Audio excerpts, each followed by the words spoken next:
Stop using these 7 time-wasting apps. Did you know the average person checks their phone 262 times per day? That's once every 5.5 minutes during waking hours. And it's not by accident. These apps we're about to look at today have addiction experts on their payroll, ensuring you stay glued to your screen. Their design mirrors slot machines, deliberately engineered to keep you engaged. Have you ever calculated how many hours you lose scrolling mindlessly? Or noticed how difficult it is to put your phone down after just one more minute? If you've ever felt like you're wasting too much time on your phone, this video will finally help you break free. My personal wake-up call. I want to share something kind of embarrassing with you guys.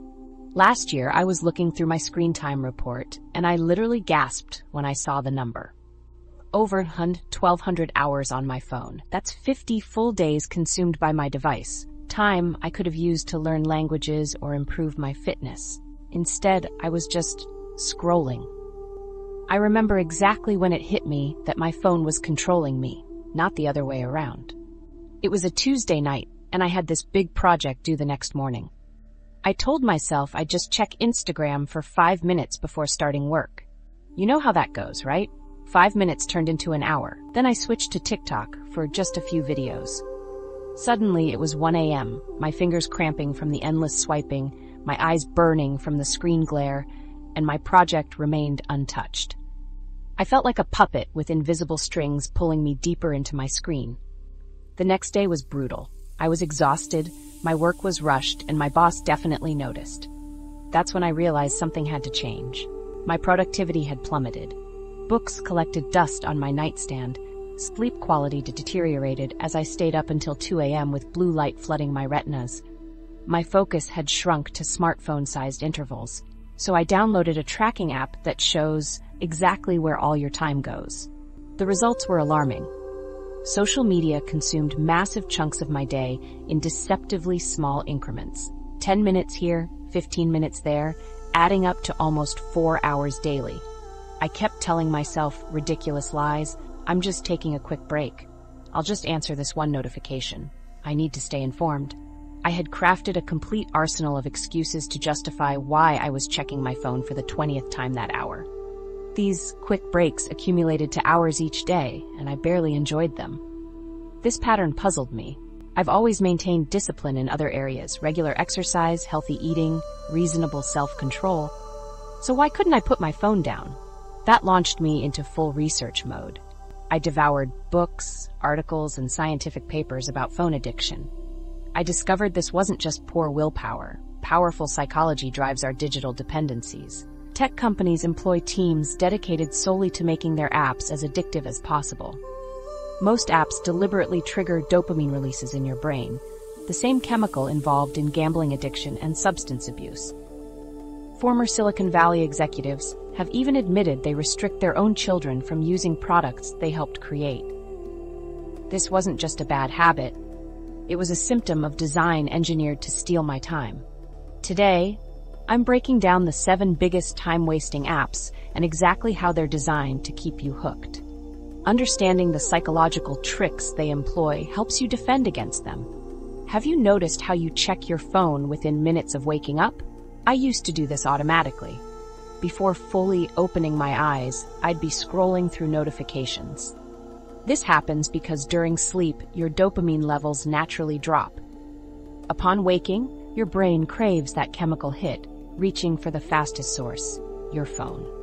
It parallels why morning cigarettes feel essential to smokers. These apps intentionally exploit this vulnerability. By capturing your attention first thing, they establish a pattern for your entire day. I began making incremental changes. Keeping my phone in another room while sleeping made a significant difference.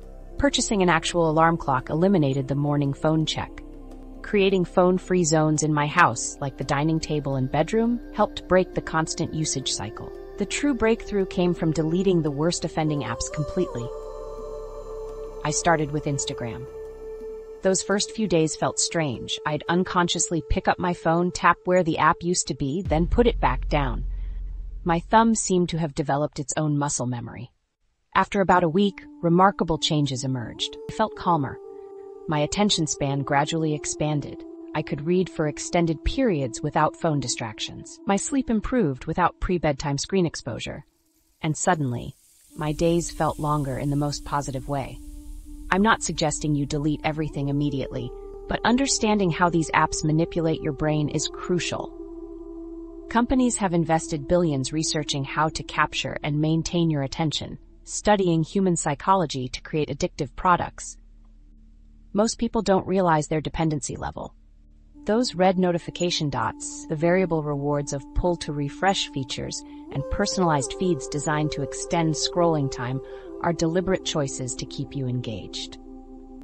In the upcoming sections, I'll analyze how each of these 7 apps manipulates your attention and share practical steps to reclaim your time and focus. The science of digital addiction. Before we dive into those 7 apps, you need to understand what's really happening inside your brain when you can't put your phone down.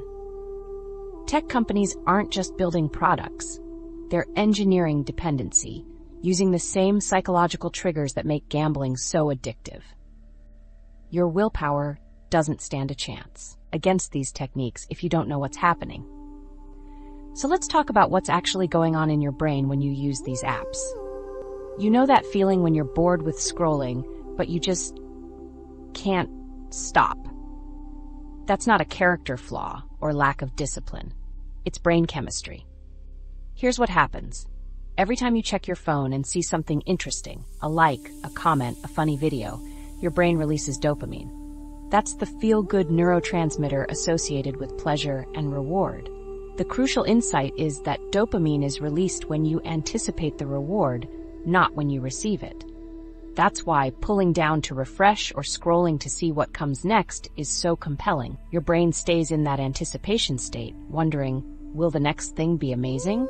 This creates a compulsion loop, where you're driven to repeat an action over and over because of that anticipatory dopamine hit. Consider this example. When you hear your phone buzz with a text message, there's that moment of excitement before you even check it. Who's it from? What might they say? That anticipation moment is where the dopamine surge happens, just like a gambler experiences before seeing if they've won. By the time you actually read the message, the chemical reward has already occurred. When you open Instagram, you don't know if you'll see nothing interesting, or if you'll discover your friend got engaged, or if a celebrity posted something shocking. That unpredictability is key. This variable reward schedule is the same psychological mechanism that powers slot machines. If a slot machine paid out exactly the same amount every third pull, it wouldn't be exciting. But because you never know when or how much you'll win, you keep pulling the lever. These companies employ people with titles like attention engineers, who figure out how to keep you on the platform longer. They run thousands of tests to optimize features for maximum engagement. Another technique they use is social validation. Humans are hardwired to care what others think. Apps exploit this by quantifying social worth through likes, followers, and comments. Every notification becomes evidence that you matter. Have you ever posted something and kept checking back for likes? That's your brain seeking confirmation of your social standing. Then there's FOMO, fear of missing out. Stories that disappear after 24 hours, live events, trending topics. These create artificial urgency. Your brain worries that if you don't check constantly, you'll miss something crucial. Interestingly, many tech executives limit technology use in their own homes. Tristan Harris, a former Google design ethicist, has revealed that Silicon Valley parents often send kids to low-tech schools. One executive compared these products to crack cocaine rather than candy. They understand how these systems hack our psychological vulnerabilities. The most powerful technique is intermittent variable rewards. Sometimes you get rewarded, sometimes not, and you never know which to expect. B.F. Skinner discovered this was the most addictive reward pattern in his rat experiments. Rats pressing levers with unpredictable rewards worked harder than those with consistent rewards. Your apps use this exact approach. Sometimes you refresh and see nothing. Sometimes you see something amazing. The unpredictability keeps you coming back more effectively than consistent rewards. These techniques target the limbic system, the primitive brain region responsible for emotions and motivation. It responds to simple triggers, novelty, social approval, unpredictability. That's why your logical brain can say, "I should stop scrolling," while your hand continues. Understanding these mechanisms is the first step in breaking free. When you recognize, "This is just my brain wanting dopamine," rather than, "I need to check my phone," you create distance between stimulus and response. Each app employs these techniques differently. Instagram creates a reinforcement pattern almost identical to gambling. You scroll past boring posts, small losses, then see something exciting, a win, then more boring posts, then perhaps a message, bigger win. Now that you understand these universal principles, let's examine how each of the 7 most addictive apps specifically exploits these vulnerabilities. Each has unique strategies built around these core psychological triggers, and understanding their specific approach is key to breaking their hold on your attention. Instagram, the comparison machine. Those neural pathways driving you to check Instagram aren't just making you waste time, they're actually making you miserable. The average person spends over 11 hours a week on Instagram alone, but honestly, it's not the time that's the biggest problem. It's what those picture-perfect posts are doing to your mental health while you scroll. Instagram has transformed from a simple photo-sharing app into what psychologists call the comparison machine. Our brains are naturally wired for social comparison, an evolutionary tendency where we size ourselves up against others to determine our place in the group. But Instagram amplifies this instinct dramatically. Instead of comparing yourself to your immediate circle, you're comparing yourself to everyone, including celebrities and influencers with professional teams making them look perfect. It's like carrying around a glossy magazine where every page shows impossibly perfect lives, bodies, and experiences. Except this magazine refreshes endlessly and knows exactly what makes you feel inadequate. Every photo, every vacation, every perfect outfit creates an increasingly distorted view of reality that can leave you feeling like the only person who struggles. Research from the Royal Society for Public Health confirms this effect, ranking Instagram worst among social platforms for body image issues, anxiety, and depression. The entire platform revolves around showing you highly curated, perfectly edited snapshots of other people's lives that make your reality seem boring by comparison. What makes Instagram particularly problematic is passive scrolling. Unlike platforms where you actively post or comment, Instagram allows you to silently consume an endless feed of seemingly perfect lives. A University of Pennsylvania study found that limiting social media use to 30 minutes daily led to significant reductions in loneliness and depression, with Instagram showing the strongest effect. The app exploits what psychologists term highlight reel syndrome. People post only their best moments, perfect vacation photos, and most flattering selfies. Nobody shares pictures of themselves crying in the bathroom, fighting with their partner, or simply being bored. This creates a severely distorted view of reality. Instagram has become more strategic in its manipulation tactics. When they tested hidden like counts, they weren't suddenly concerned about your mental health. They were experimenting to determine which version would keep you engaged longer. They're essentially A/B testing your psychology to maximize addiction. The Explore page functions as a personalized rabbit hole. The algorithm notices subtle signals like how long you pause on images, what content stops your scrolling, and how quickly you double tap to like something. Then it serves increasingly extreme versions of whatever captured your attention. An internal Facebook document leaked in 2021 revealed Instagram's own research found that 32% of teen girls reported Instagram made them feel worse about their bodies when already feeling bad. Yet they continued pushing the same addictive features because engagement drives profit. The Stories feature creates artificial scarcity by making content disappear after 24 hours. This triggers what psychologists call anticipatory regret, the fear of missing something important if you don't constantly check back. Instagram promises connection while actually increasing isolation. A University of Amsterdam study found passive Instagram use increases envy, which decreases life satisfaction. You believe you're connecting with friends while actually just observing their lives from a distance and feeling worse about your own. Even filters have psychological impact.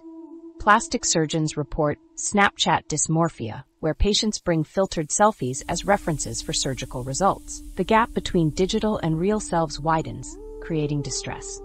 To break free from Instagram's grip, you can delete it completely or transform how you use it. For deletion, deactivate your account first through Settings, Account, Delete Account, not just delete the app. If you need Instagram for work or connections, make it less harmful by turning off all notifications and using the Close Friends feature to focus on actual friends instead of influencers. Set a timer before opening the app to prevent endless scrolling.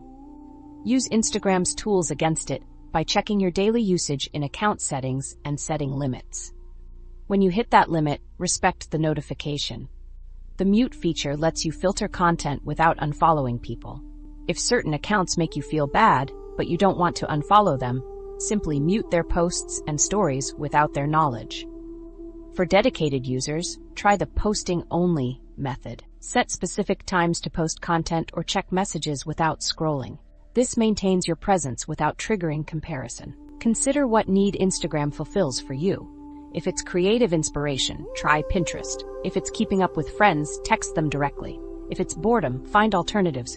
Read, walk, or even stare at the ceiling. All are genuinely better for your mental health. TikTok, the ultimate attention trap.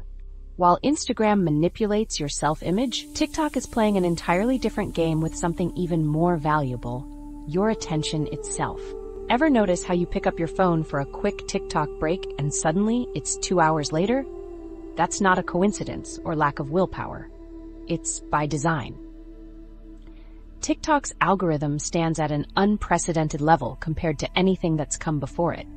Unlike traditional media where everyone sees the same content, TikTok creates a completely personalized experience from the moment you start using it. The platform requires very little information to figure you out. Research from the University of Amsterdam found that after watching just 8 videos, TikTok's algorithm can predict your preferences with shocking accuracy. That's about 30 seconds of content before it understands what will keep you scrolling. Think about how different this is from older forms of entertainment. When you watch a TV show, the content is the same for everyone.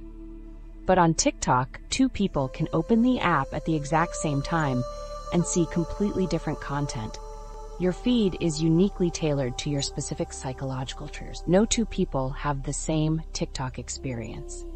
What makes TikTok particularly effective at capturing attention is how it's structured. The vertical scroll format functions like a digital current, pulling you deeper with each flick of your thumb. There's no natural stopping point. No credits roll, no next episode prompt that makes you consciously decide to continue. The content flows endlessly. You never reach a satisfying conclusion that gives your brain permission to stop. The short video format is perfectly calibrated to exploit your brain's hunger for novelty.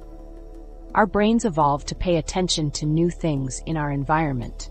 It was literally a survival mechanism. TikTok hijacks this system by delivering a constant stream of 15 to 60-second videos, each one delivering a fresh hit of novelty before your attention has a chance to wane. What's remarkable is how detailed TikTok's tracking is. According to internal documents reported by the New York Times, the app measures incredibly specific behaviors. How long you pause on each video, whether you watch it multiple times, if you share it, and even how quickly you scroll past content you're not interested in. It records if you hover over certain text, if you follow a particular sound, or if you engage with specific hashtags. This level of data collection surpasses what any previous medium could track. When you watched TV, nobody knew if you went to the kitchen during commercials or which scenes made you lean forward in interest. TikTok knows exactly what grabs your attention down to the fraction of a second. The algorithm uses weighted time, which assigns different values to different types of engagement. Watching a video completely is worth more than just liking it. Sharing it counts even more. Creating a video response signals the strongest interest. These signals combine to create a sophisticated model of your preferences. TikTok's algorithm improves with every interaction. According to research published in the journal Addictive Behaviors, the app learns from both positive and negative feedback. When you quickly scroll past a video, that's valuable information. the system constantly refines its understanding of what will keep you engaged. A former TikTok employee revealed to the Wall Street Journal that the company's internal goal is to get users to spend at least 90 minutes daily on the platform. The average user currently spends about 52 minutes daily, opening the app 19 separate times. TikTok affects your perception of time. A study from the University of Southern California found that 70% of users reported regularly spending more time on the app than they intended. The continuous scroll combined with variable content length creates what psychologists call flow state disruption. Essentially, your brain loses track of time passing. The content itself is optimized to trigger emotional responses. Research from Cornell University shows videos that evoke high arousal emotions, whether positive, awe, excitement, or negative, anger, anxiety, are significantly more likely to be promoted by the algorithm. This emotional manipulation keeps you psychologically engaged, making it harder to put the phone down. TikTok also employs intermittent content reinforcement. Some videos will be exactly what you want, others less so, creating an unpredictable pattern that keeps you scrolling in search of the next satisfying video. This is the same psychological mechanism that makes gambling so addictive. So how do you break free from this sophisticated attention trap? First, delete the app completely. TikTok is designed to be used in moderation about as effectively as slot machines are. If you need to keep it, set app timers to force yourself off after a certain period. Another strategy is using TikTok only on a desktop browser. The experience is clunkier and less addictive by design. You can also turn off personalized recommendations in your privacy settings. What I've found most effective is replacing TikTok with alternative activities that target the same psychological needs. If you crave entertainment in short bursts, try reading short articles from quality publications. If you enjoy learning new things in bite-sized formats, podcasts can be a great alternative that doesn't hijack. Data collection is just one piece of the addiction puzzle. But what happens when a platform is designed around triggering your outrage response? While TikTok optimizes for endless scrolling through personalized content, Twitter's algorithm deliberately feeds you things that make your blood boil, and there's a disturbing reason why. Let me ask you something.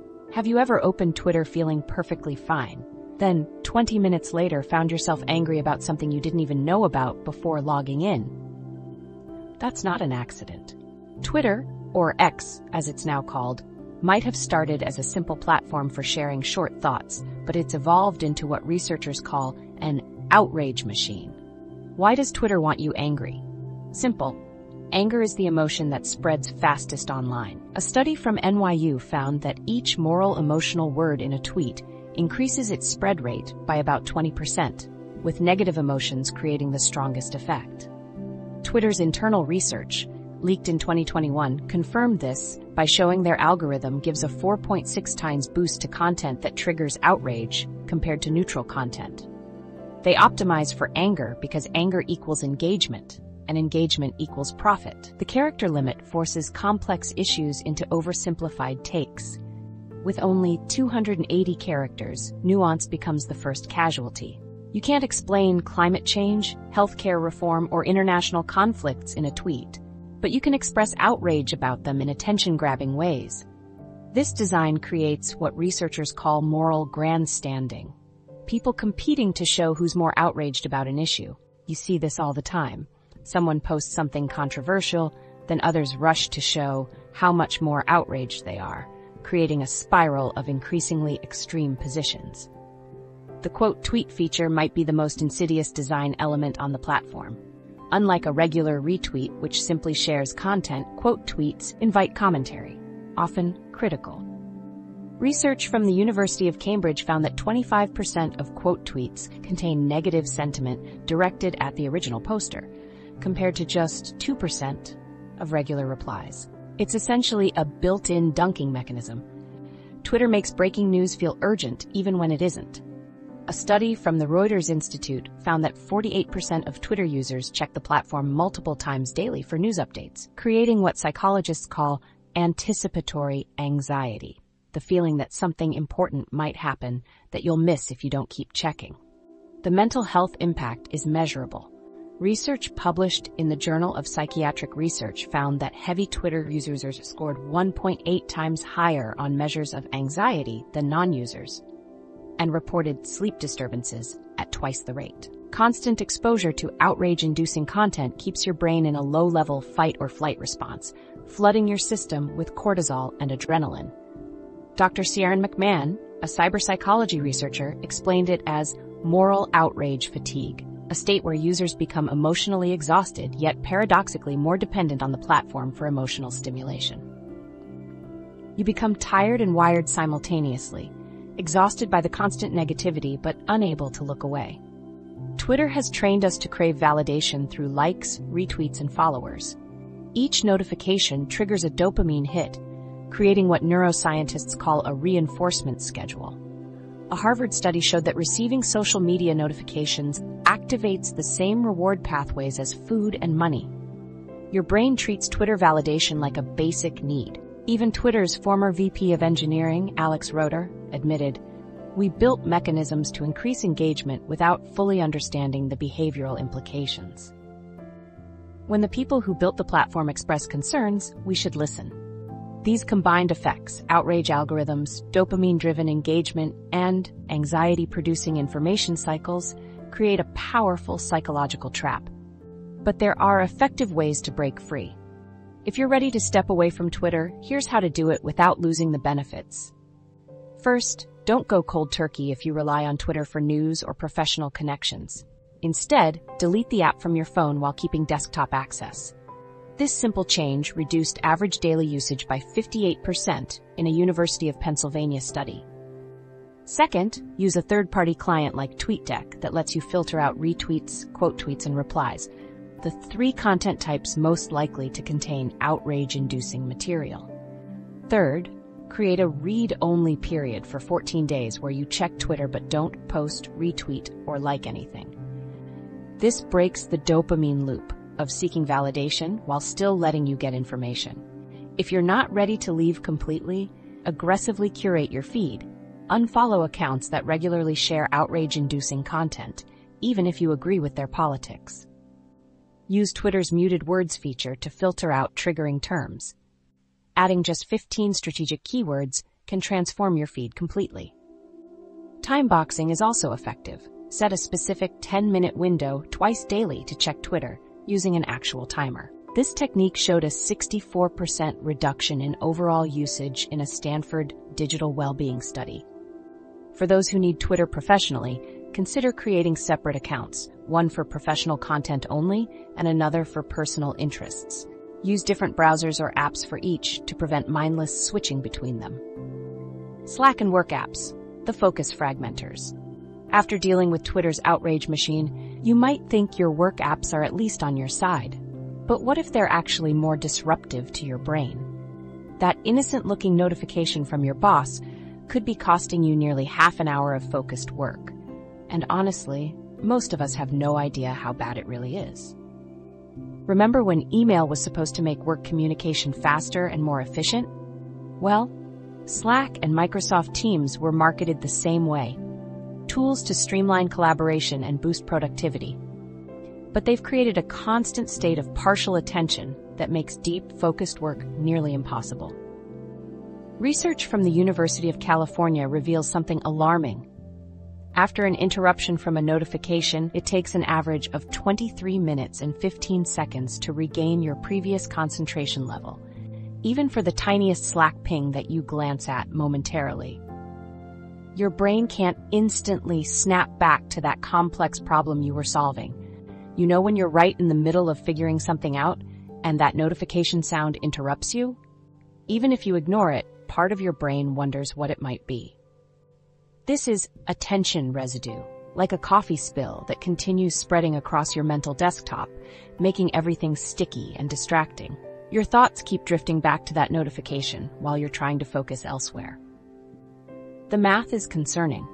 The average office worker is interrupted every 11 minutes, yet needs 23 minutes to refocus. This means many of us operate at reduced mental capacity throughout the workday because our brains never get the chance to fully engage with complex problems. Those colored status indicators beside everyone's name function as digital leashes. A 2020 survey found 77% of workers feel pressure to respond immediately when someone is active online, even during important work. These presence indicators create social pressure that makes you feel constantly available. Adam Alter, professor of marketing at NYU and author of Irresistible, explains that Slack creates a sense of FOMO to drive engagement. The unread message counts trigger the same anxiety as unanswered texts, making you feel compelled to clear them. Consider how much time you spend managing notifications versus doing actual work. Workers check communication tools approximately every 6 minutes, about 80 checks during an 8-hour workday. Each check includes not just the viewing time, but the recovery time your brain needs afterward. These apps have erased the boundary between work and personal time. A 2021 survey found 68% of remote workers regularly check work messages outside normal hours, with 45% checking immediately upon waking. Work apps combine variable reward mechanisms like social media with professional obligation. When you ignore Twitter, nothing happens. When you ignore your boss's Slack message, your career might suffer, creating a perfect storm of addiction design with real consequences. Here's how you reclaim your focus. First, eliminate all non-critical notifications. Studies show that checking messages at scheduled times, 3 times daily, reduces stress by 34% without affecting response quality. Second, use Do Not Disturb mode strategically. Block out 2 to 3 hours daily as notification-free zones. Harvard Business School research found workers who implemented focused work periods completed 52% more of their priorities compared to those who remained constantly available. Third, manage Slack deliberately. Mute channels unrelated to your core responsibilities and customize your sidebar to show only important conversations. One company reduced visible channels by 60%, decreasing daily Slack time by 27% for their employees. Fourth, set clear communication boundaries. Tell your team when you'll be available. I'll be checking messages at 10 a.m., 1 p.m., and 4 p.m. today while working on the Johnson project. This gives you permission to focus while managing response expectations. Fifth, create physical separation between work and personal technology. When work stays on your work laptop and that laptop closes at 6 p.m., you establish a clear boundary. Sixth, use the Mark as Unread feature strategically for messages that don't need immediate responses, allowing batch processing during that designated communication times. For leaders, this is crucial. Model healthy communication behavior. If you send midnight messages, your team will feel obligated to respond at midnight too. Teams with managers demonstrating clear work-life boundaries report 29% higher job satisfaction and 26% lower burnout rates. What made a huge difference for me was implementing the Pomodoro technique with my Slack usage.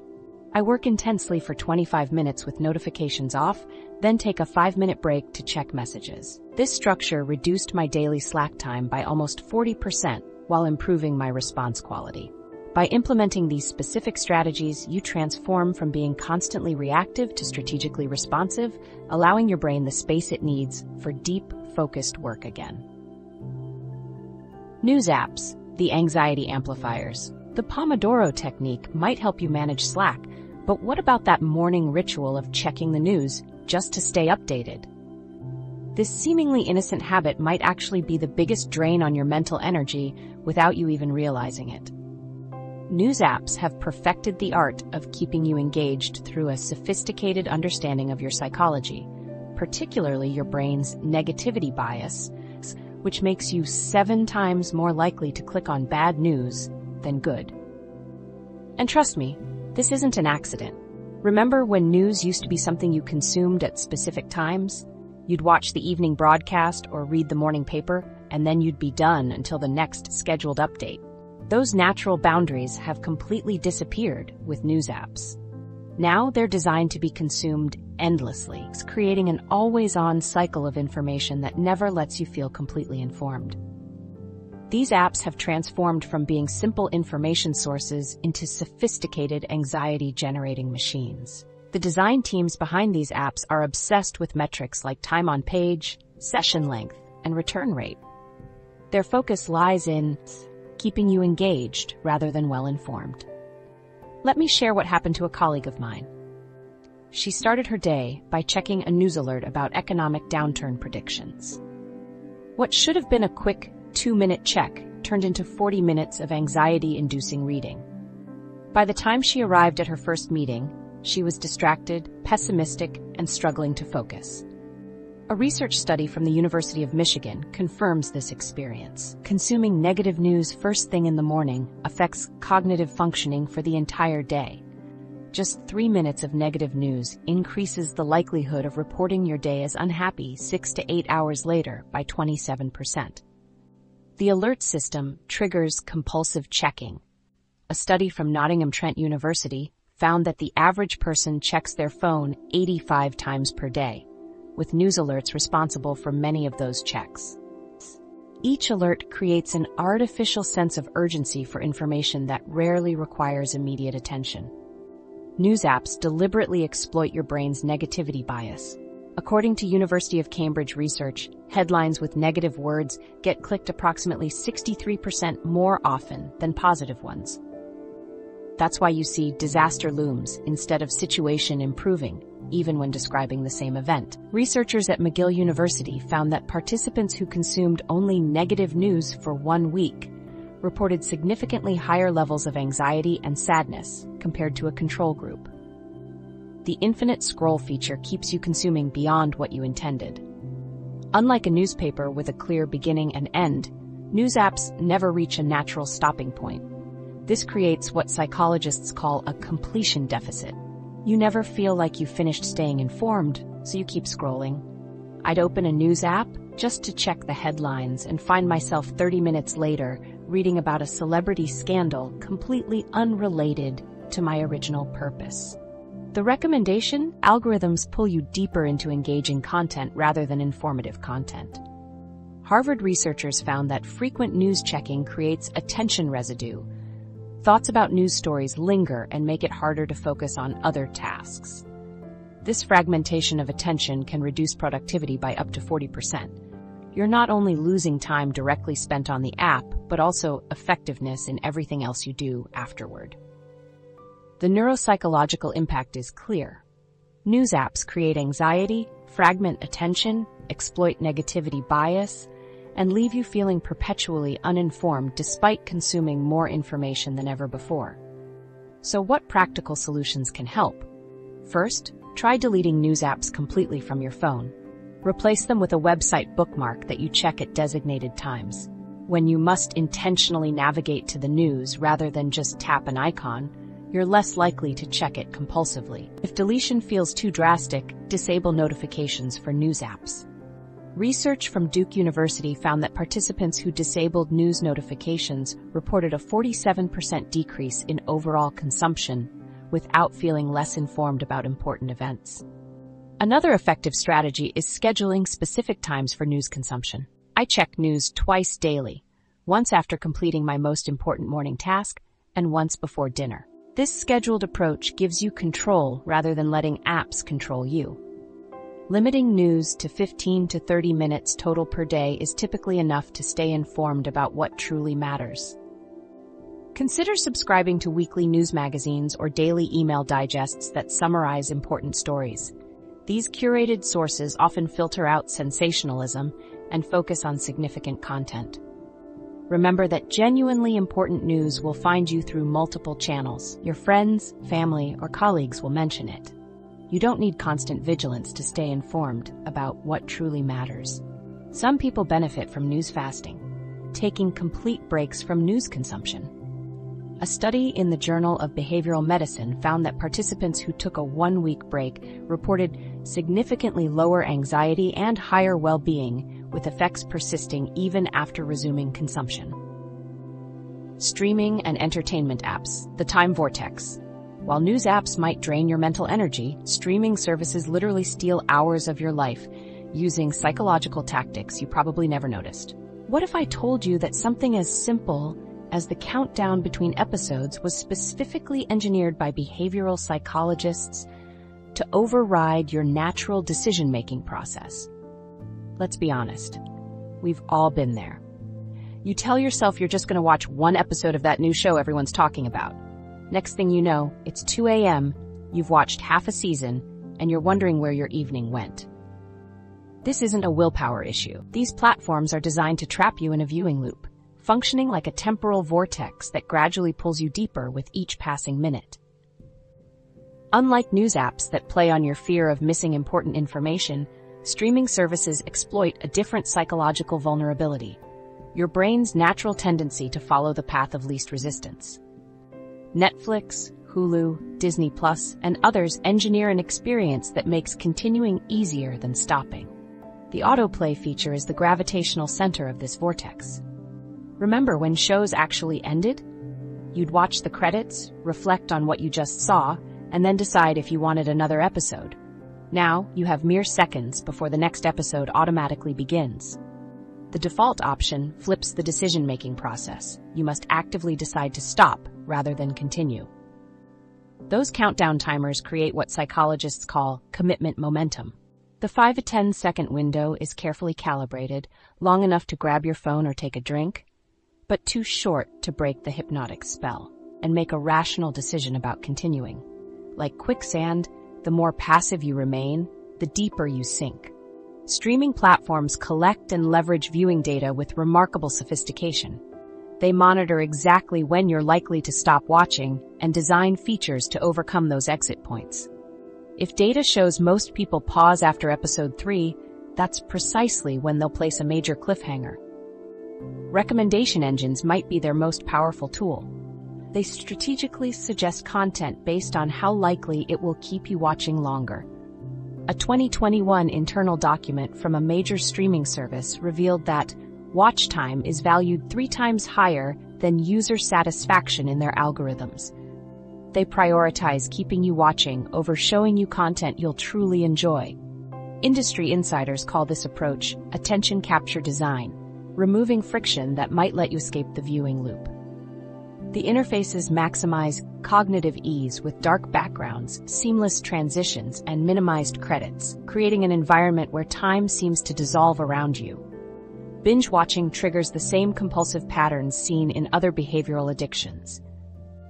Research from the University of Texas found binge watchers reported higher levels of stress, anxiety, and depression compared to non-binge watchers, noting the behavior follows the same reward pathways in the brain as substance dependencies.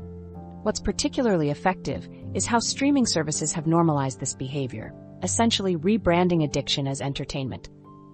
Netflix and chill sounds far better than, I spent 5 hours in a dopamine-induced trance.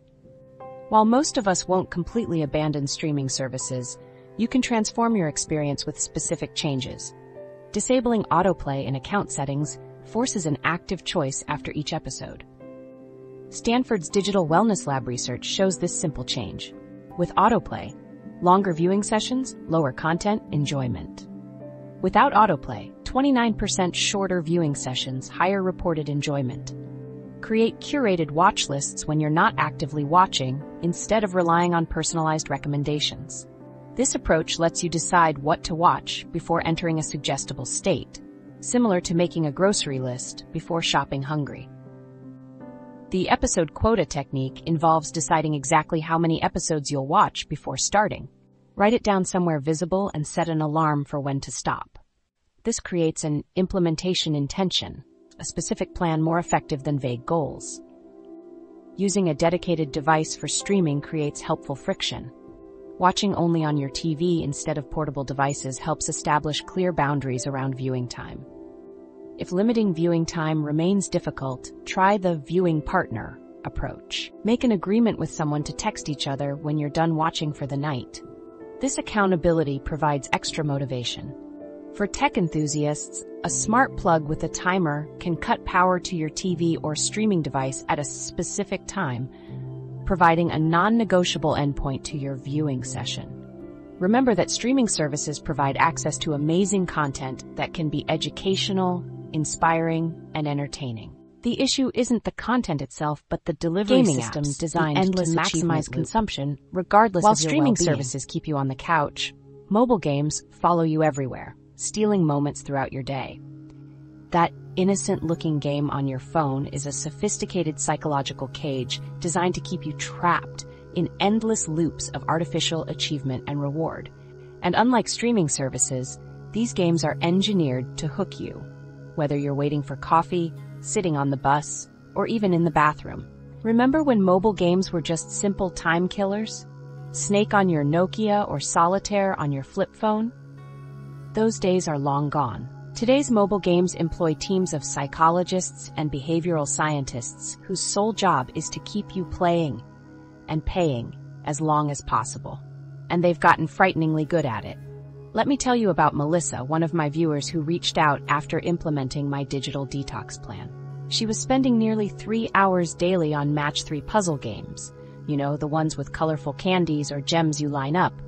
When she tracked her usage, she discovered she'd open the game app over 40 times per day.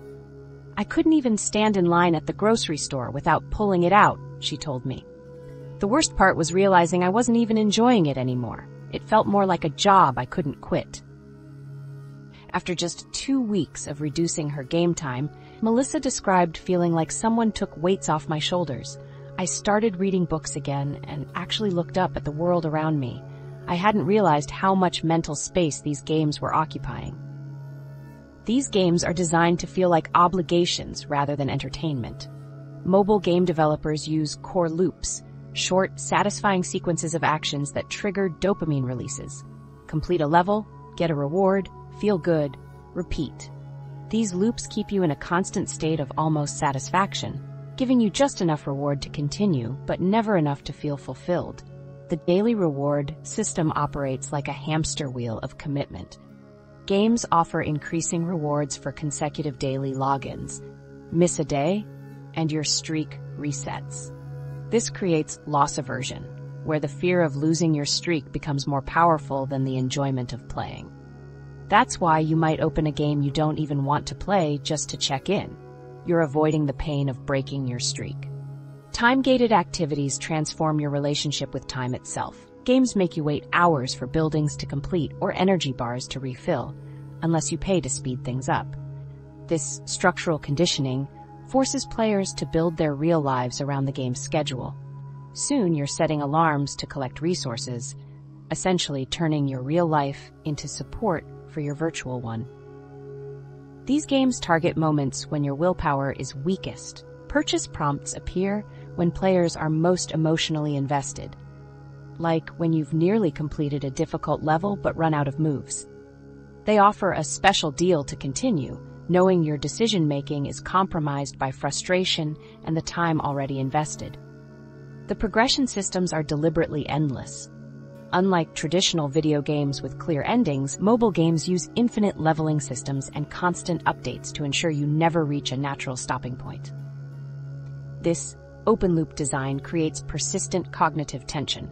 Your brain craves completion, but can never achieve it, keeping you trapped in a perpetual state of seeking, like climbing a staircase where new steps keep appearing.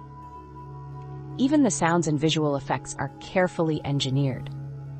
Those satisfying dings when matching items or explosions of colors when completing levels trigger specific neurological responses that can increase dopamine release significantly compared to identical gameplay without them. So how do you break free? First, recognize what's happening. That feeling of accomplishment from advancing in a game is artificial. It doesn't create any real-world growth or achievement. Try this experiment. Delete your most played game for 1 week. The first 3 days will be the hardest. You'll feel genuine withdrawal symptoms. Push through this phase and you'll notice the mental space that opens up. If complete deletion feels too extreme, use the replacement strategy. Identify what psychological need the game is fulfilling, then find a healthier alternative that meets the same need. Another effective approach is the boundary box technique. Use an actual physical container for your phone. When you want dedicated gaming time, take your phone out and set a timer. When the timer ends, the phone goes back in the box. For games you keep, disable notifications completely. Research shows this reduces game engagement by 72% while actually increasing enjoyment. You'll enjoy the game more when it's not constantly demanding your return. If you struggle with in-app purchases, remove payment methods from your account and use gift cards with set amounts for any gaming budget. The benefits of breaking free can be dramatic. In my survey of 500 participants who completed my 30-day digital detox, 78% reported better sleep within 1 week, 64% noticed improved focus, and 53% experienced reduced anxiety. Perhaps most surprisingly, 47% reported feeling more satisfied with their real-world achievements after reducing game time. The 30-day digital detox challenge. Those dramatic improvements didn't happen by accident. They came from following a specific 30-day roadmap designed to work with your brain's chemistry, not against it. The critical element is understanding exactly how to navigate the psychological withdrawal that follows. Most people fail their digital detoxes because they jump in without a proper plan, expecting willpower alone to carry them through the most difficult moments. This approach transforms your relationship with technology so you're the one in control. Think of it like training a puppy. At first, it's going to pull on the leash constantly, but with consistent boundaries and positive reinforcement, it eventually walks nicely beside you. I've developed this 30-day challenge after working with hundreds of people struggling with tech addiction, organizing it into 4 distinct phases that build on each other. Phase 1: Preparation. Week 1.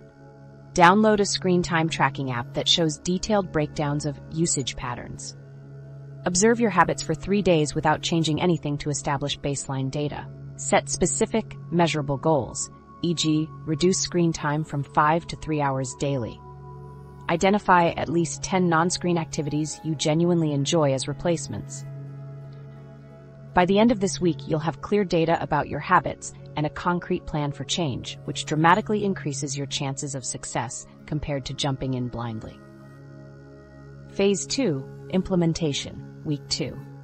Delete your 3 most addictive apps immediately. Create phone-free zones in your home, bedroom, dining area. Get a simple alarm clock to keep your phone outside the bedroom. Disable notifications for all non-essential apps. Expect days 8 to 10 to be the toughest as dopamine withdrawal peaks. Use visual reminders of your replacement activities around your home.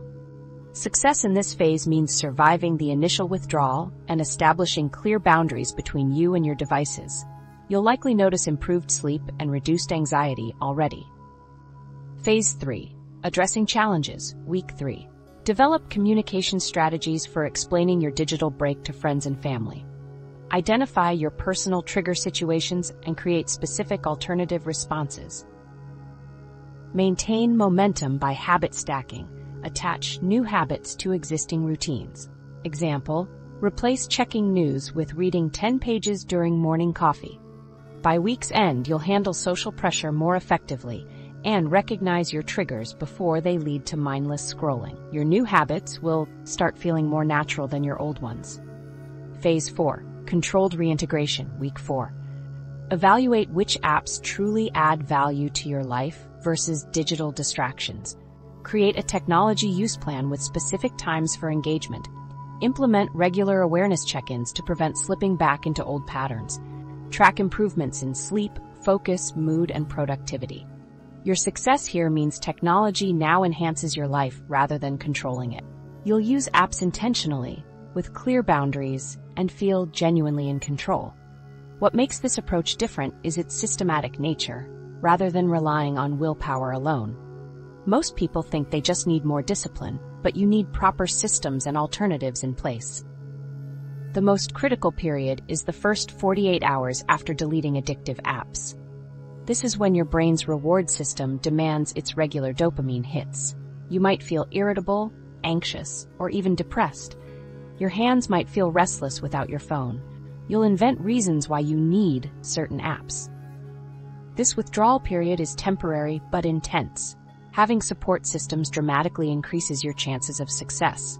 An accountability partner also doing the challenge. Specific activities planned for high-risk times. Physical barriers like lock boxes for devices during certain hours. Throughout the process, track your progress and celebrate small wins. Notice improvements in sleep quality, focus duration, and emotional balance. Pay attention to how much more present you feel in conversations and how much more you accomplish daily.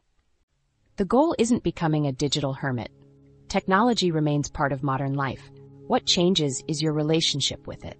moving from unconscious consumption to intentional use. You'll develop the self-awareness to notice when old patterns emerge before they become habits again.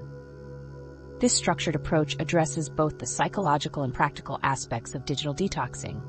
By focusing on each phase sequentially, you build the skills and habits needed for lasting change, not just a temporary break from screens. Real-world success stories and practical solutions. Those lockboxes and accountability partners sound great in theory, but do they actually work in practice?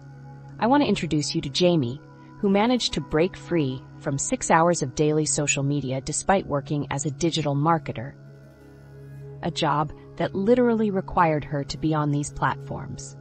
What made her different from the countless others who've tried and failed? Simple. She didn't rely on willpower alone. Jamie told me, "I thought I was the problem, that I just didn't have enough discipline. But once I started using actual tools instead of trying harder, everything changed." This distinguishes people who permanently change their digital habits from those who slide back after a few days. Let's explore practical, real-world hacks that have worked for real people.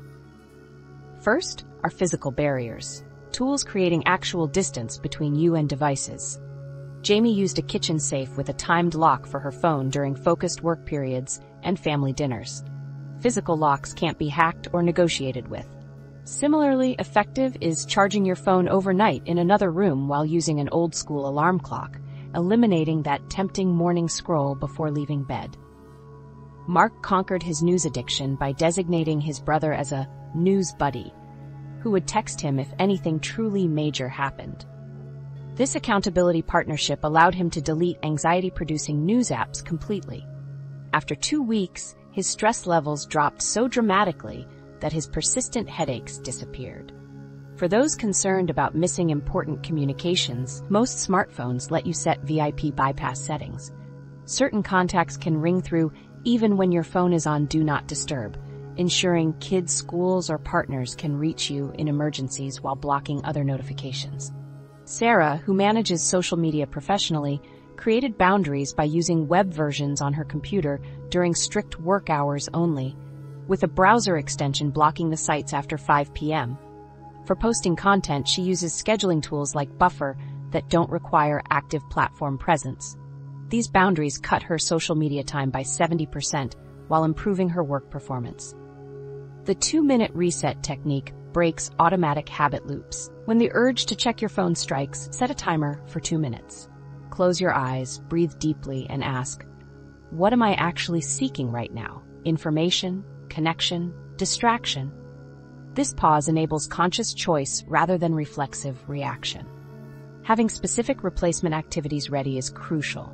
Elena, a college student formerly spending 4 hours daily on TikTok, created a dopamine menu, a physical list of quick activities giving genuine satisfaction. When feeling the urge to scroll, she chooses something instead. A 10-minute walk, playing with her cat, or calling a friend. For each problematic app, healthier alternatives fulfill the same core needs. Missing Instagram? Try Visco for creative photo editing without social pressure. Need news updates? Consider curated newsletters delivering just highlights once daily. Can't give up streaming? Services like Mubi offer carefully selected films instead of endless scrolling options. Work tools like Slack present unique challenges. Raj, a software developer, created team communication agreements, specific hours for quick responses, permission for offline focus blocks, and effective status message use. His team saw productivity increase when they stopped expecting instant replies throughout the day. Digital training wheels help gradually reduce dependence. Apps like Forest let you grow a virtual tree while staying off your phone. Breaking concentration kills your tree. Browser extensions like Leech block distracting websites during specified times. For smartphone addiction, grayscale mode removes color from your display, making everything less visually appealing and reducing dopamine hits. One study found this change decreased average phone usage by 18%. Managing social pressure often proves most challenging. When Alex left Instagram, he faced questions and mockery from friends. Rather than announcing his departure, he simply told those who noticed, "I'm taking a break to focus on personal projects." Interestingly, within weeks, 3 friends privately asked how they could do the same. Track your progress beyond screen time reports. A simple mood journal noting how you feel after low-tech versus heavy usage days creates patterns that strengthen motivation better than statistics alone. For workplace expectations, set a response window policy instead of 24/7 availability. One consultant tells clients she checks email 3 times daily and responds within 4 business hours. Setting expectations up front eliminates constant checking pressure without harming professional relationships. When you absolutely must use problematic platforms, try the airplane mode sandwich technique. Enable airplane mode, open the app, complete your specific task, close the app completely, then disable airplane mode. This prevents the notification flood that often pulls you back in. Remember that occasional slips aren't failure. David, who overcame his news addiction, uses a speed bump system when feeling himself backslide. Rather than stopping completely, he adds friction, like deleting apps and using mobile websites instead, which are just annoying enough to discourage casual checking. We've come to the end of our journey, and I hope one thing is crystal clear. You deserve better than what these apps are offering you. They've been designed to capture your attention, not to enhance your life. When I finally stepped out of the digital storm, everything transformed. My focus sharpened, anxiety faded, and forgotten passions reignited. Beyond just apps, I rediscovered the richness of an uninterrupted life. Start small today. Delete just one time-stealing app. That single step begins a new chapter where you control your precious time. Step into clearer skies where real life awaits, more vibrant than any notification could promise.